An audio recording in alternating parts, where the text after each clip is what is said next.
আলাইকুম বন্ধুরা, ভাইয়েরা কেমন আছেন? শুভ সকাল থেকে শুরু করতেছি। আসসালামু আলাইকুম। কার কার খাজুর লাগবে দেশে? যারা দেশ থেকে যাইতেছেন, সরি বিদেশ থেকে দেশে যাইতেছেন, যদি কন্দা এমনি দিবেলে, এমনি এমনি ফ্রি, যদি কন্দা এরকম এক কার্টন দিবেলে, ভাই আমার এক কার্টন দেন, শুধু লই যাবেন। রিয়াদে আছি আমি, আল কাসিম রোড রিয়াদে আছি। আমারা জানাইবেন, আমি দিতে পারবো, সমস্যা নাই। আর দেখছেন আমরা দেশে 500-600 টাকা করি এই খাজুরগুলো ফালাই দিই আমরা। সরি, 500-600 টাকা কই, মানে এগুলা এড়ে হালাই দিই। আর আমরা দেশে খাজুরগুলো 500-600 টাকা দেখছেন নি? এই অর্ধ খানা অর্ধ কাঁচা, ওই অর্ধ খানা অর্ধ কাঁচা। আর ইচ্ছে মিষ্টি খাজুর খাইবেন নি? আমরা দেশের গুলো এত মিষ্টি না। ওই সময় দুধ খাইছেছিলাম।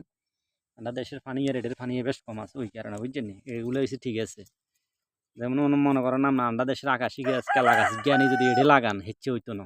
আকাশি গাছের গেলে কিনলে এটা হানির লগে মাটির লগে মিশতো না, ওই কারণে হইতো না। দেখছেন না কত খাজুর। আর মরাগুন দেখছি না, মরাগুন ছাড়ে দিয়ে আইসি অল্প গান্ধী, ছাড়ে দিয়ে আইসি এত কিছুক্ষণ আইসি। আমি মনে হয় না 1 মিনিটের হত কোনো কাছে হনো ও খেমা ইঞ্জিনের এস্তারা ইঞ্জিনের খেমা ইঞ্জিনের হিসে দিই এবং আর লগে লগে দায় চলিয়েছে মনে হয় কি খাইয়ে লাগে। এই আই শুরু করে কুকুরুত কুকুরুত কুকুরুত কুকুরুত একটা মাথা খাইয়ে লাগে। যে হারার দিনে আর দরি করে ভিডিও শাক মারলেও যায় না, এই অবস্থা।